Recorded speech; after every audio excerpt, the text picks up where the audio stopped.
où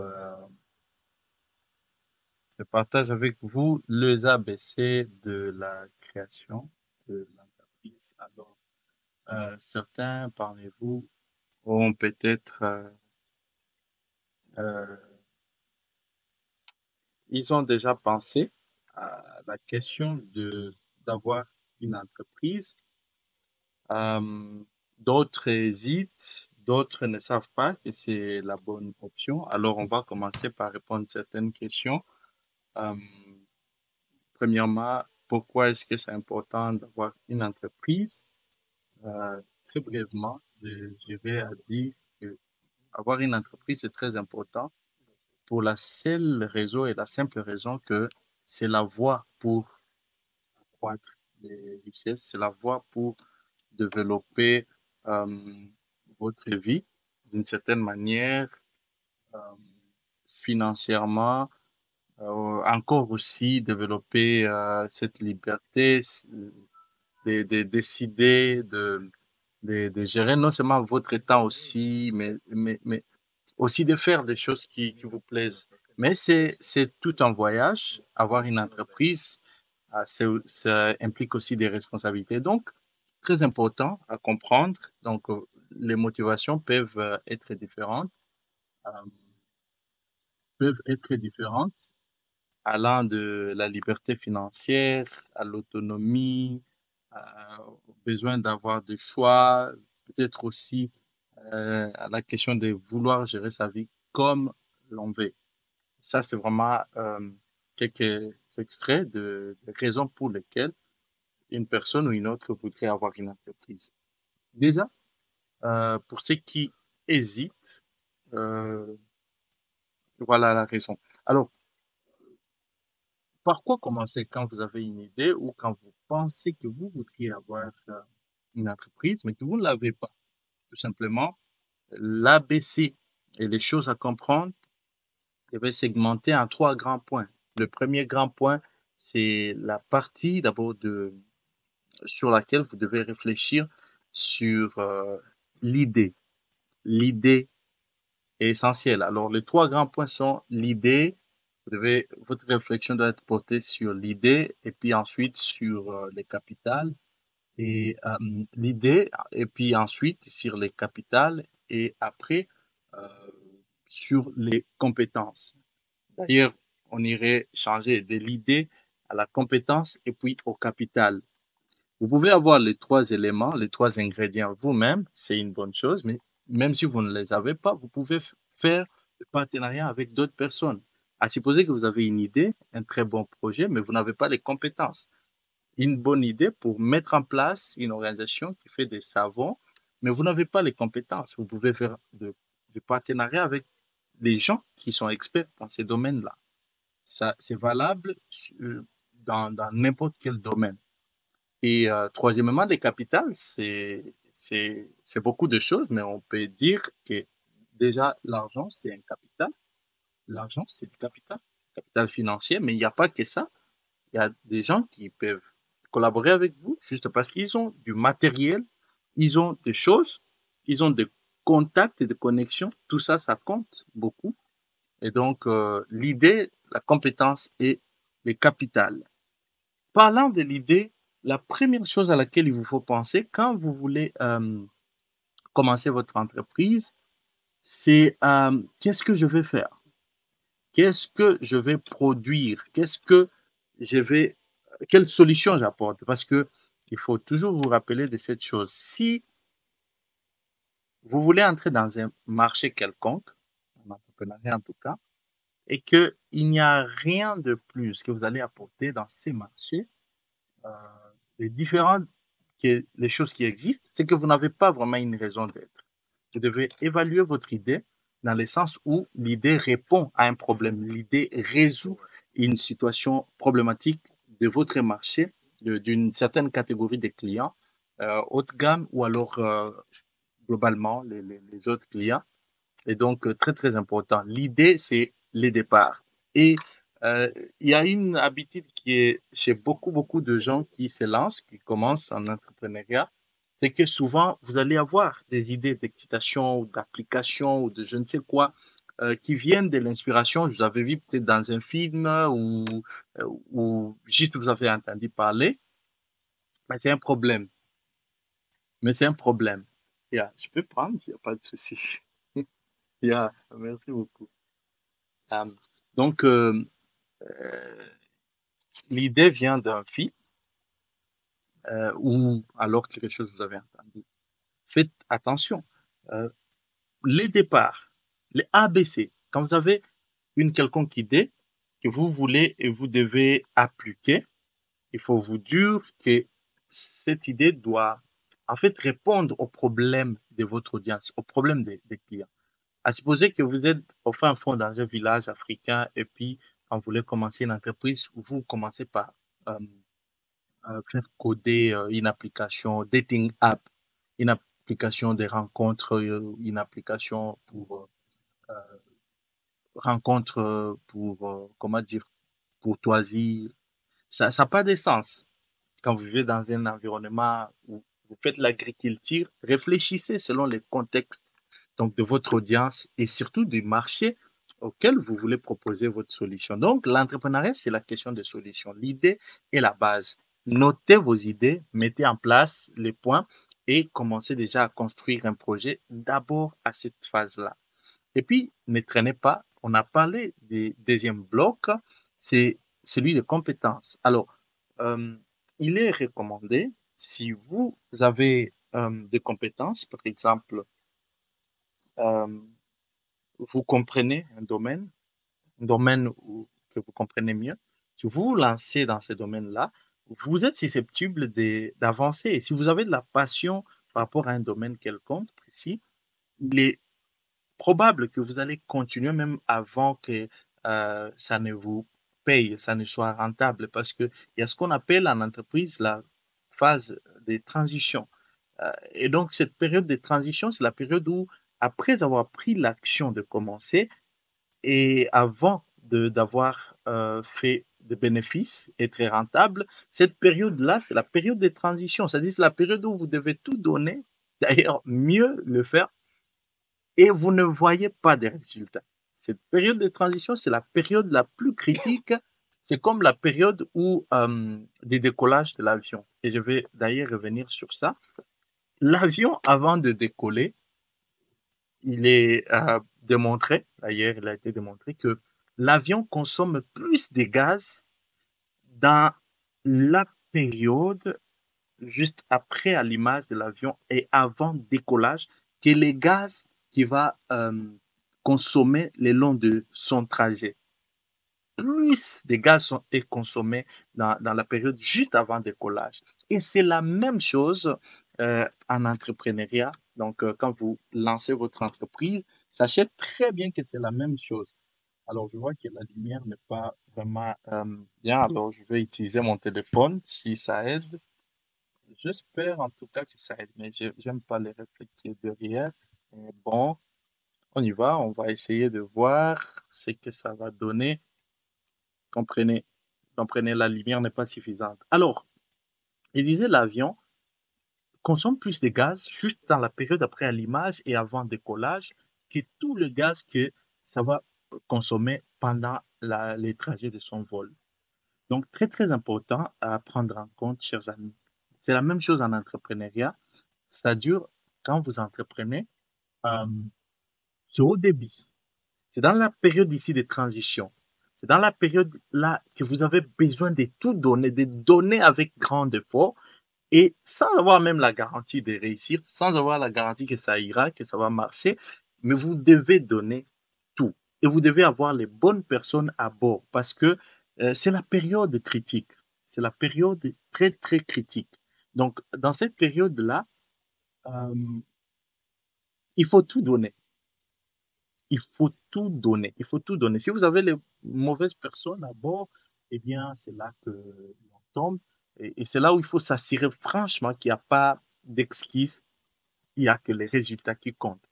Donc, très, très important, alors, de vous engager dans un domaine beaucoup plus où vous avez quand même de la passion ou de l'énergie de continuer avant même que ça ne produise des résultats. Très important.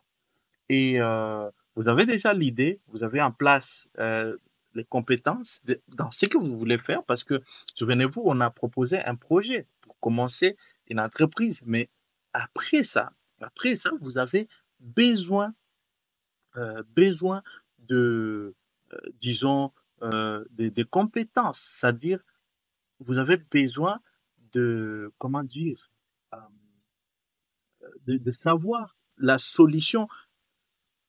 La solution, c'est laquelle? Donc, de bâtir, de construire votre offre ou encore, en d'autres mots, votre solution. Est-ce que je suis en train de dire que si vous ne savez pas quelque chose, vous n'avez pas de compétences dans un domaine, vous ne pouvez pas entreprendre? C'est une question que je peux même sentir. Eh bien, non.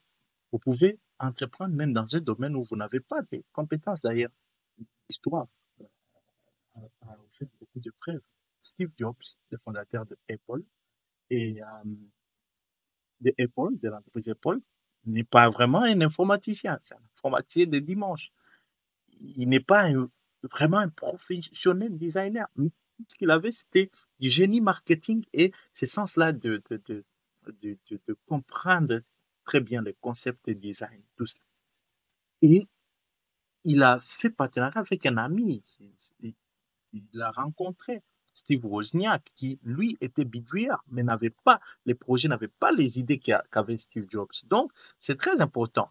Et c'est pareil pour beaucoup d'entrepreneurs. Vous n'êtes pas obligé d'avoir la compétence dans les domaines où vous voulez entreprendre. Néanmoins, vous avez l'obligation de comprendre des choses, d'avoir même une compréhension avancée, profonde, très, très important. Et aussi en construisant la solution, vous pouvez faire des études de marché, vous pouvez développer un produit, vous pouvez engager des experts. Vous pouvez vous-même vous impliquer dans les processus, donc très important. La compétence est très importante. Et si vous ne trouvez pas que vous avez les moyens pour le faire vous-même, eh bien, engagez quelqu'un d'autre pour le faire ou alors faites partenariat avec ceux qui ont ou celui qui a la compétence.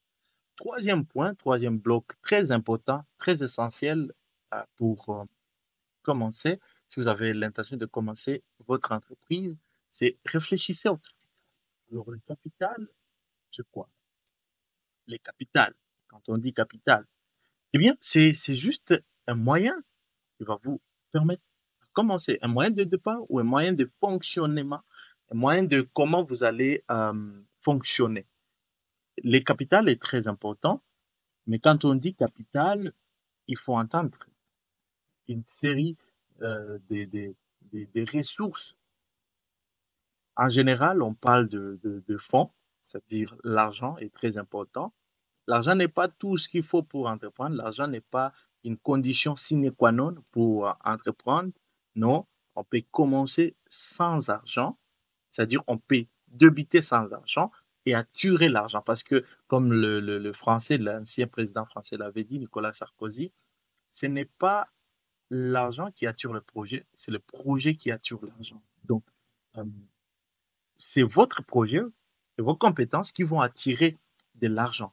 Alors, l'argent, c'est en soi les capitales. Et les capitales, on peut voir, l'argent, c'est un capital. Alors, la question que peut-être vous pouvez vous demander, mais c'est comment, qu'est-ce que je fais? Est-ce que, est-ce que,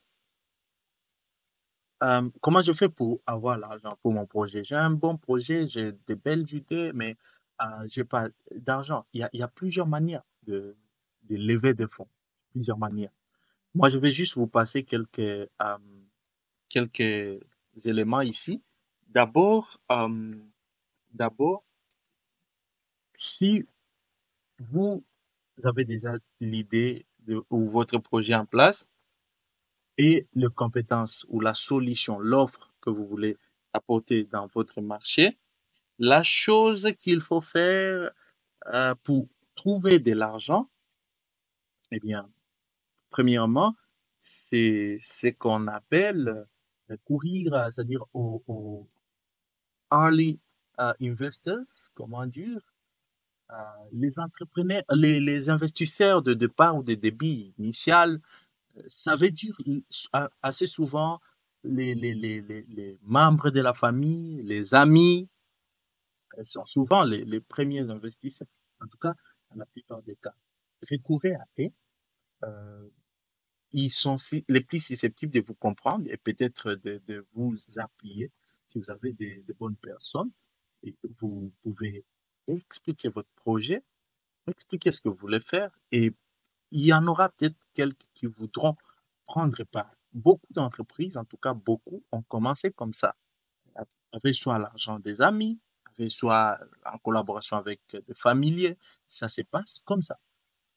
En dehors de ça, il y a aussi, mais je reviens sur ce point, c'est dire, parce que beaucoup de gens se plaignent et disent, ah non, mais on n'a pas de fonds, les gens sont mauvais, le quoi. Il ne faut pas compter sur l'argent des gens alors que vous n'avez pas vraiment un projet qui mérite l'attention, leur attention. OK? Donc, vous vous rendez compte qu'il y a de ces gens, ils sont là, ils sont excités par l'idée, juste dans leur tête, tout simplement comme ça, mais ils voudraient que les gens leur fassent confiance pour déposer une somme importante d'argent. Ah, mais ce n'est pas sérieux. Si vous êtes vraiment sérieux vous-même avec votre projet, eh bien, faites la preuve. La preuve serait que vous puissiez, par exemple, avoir déjà votre projet bien écrit, avec quelques slides. Peut-être vous avez même un prototype de votre solution, euh, un PowerPoint déjà fait, votre projet bien rédigé.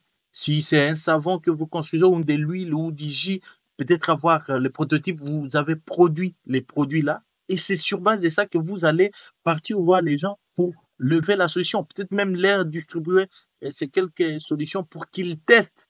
Et quand ils aiment la solution, vous dites, vous savez, vous pouvez participer dans cette aventure, on peut faire ensemble.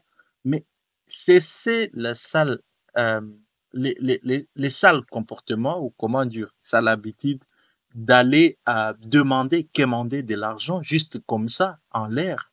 Non.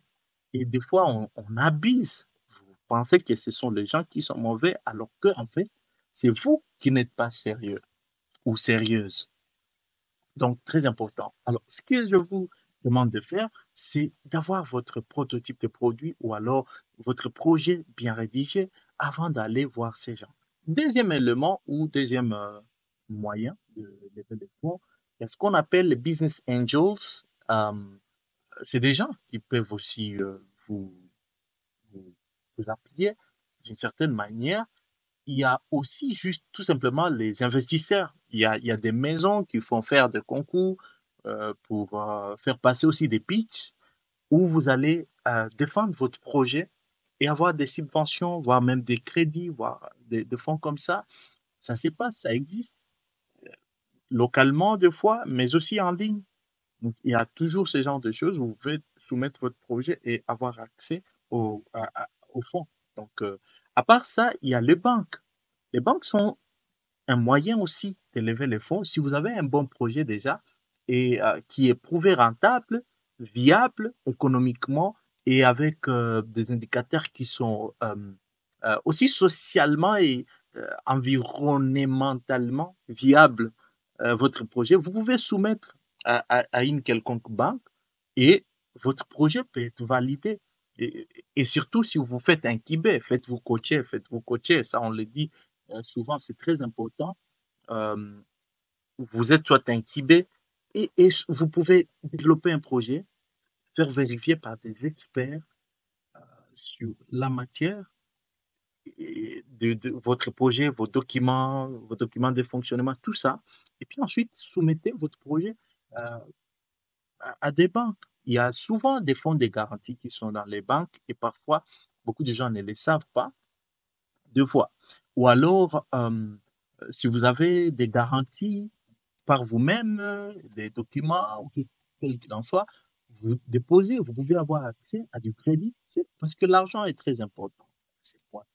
Et donc, c'est vraiment un moyen de lever les fonds. Et il y a un autre moyen, très, très moderne, on appelle ces concepts le crowdfunding, c'est-à-dire c'est le financement par le full. Ça, c'est un concept, en tout cas de la génération Z. Ça consiste en fait euh, à lever les fonds. Laisse-moi d'abord arranger ça, cet écran. Ça consiste en fait euh, à lever les fonds à travers le full sur Internet. Donc, vous levez les fonds à travers le full, c'est-à-dire votre audience, à travers une audience. Vous voyez, quand les gens publient avec les réseaux sociaux aujourd'hui, il y a ce que les gens ne comprennent pas. Quand les gens publient sur les réseaux sociaux, ce qui se passe, c'est que ils sont en train de développer une audience, capter l'attention. L'objectif et le combat, c'est capter l'attention des gens, un maximum de gens, ensuite conserver cette attention et enfin multiplier cette attention. Cette attention peut être convertie en de l'argent. C'est là où la foule ou les masses deviennent un capital. Alors, c'est important de prendre en compte cette question. Et voilà, cet autre type de capital aussi. Les gens, la foule, l'audience, les gens égale l'argent. Prenez vraiment en compte.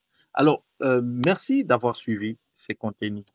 Prochainement, je reviens vers vous où je veux vous parler aussi des différentes questions par rapport au statut juridique, questions de démarches administratives pour les autorisations et des documents stratégiques, mais aussi la structure organisationnelle d'une entreprise. Pour aujourd'hui, je voulais juste établir le fondement et vous parler de ces trois grands segments essentiels pour commencer euh, déjà votre entreprise d'un point de vue économique, en tout cas.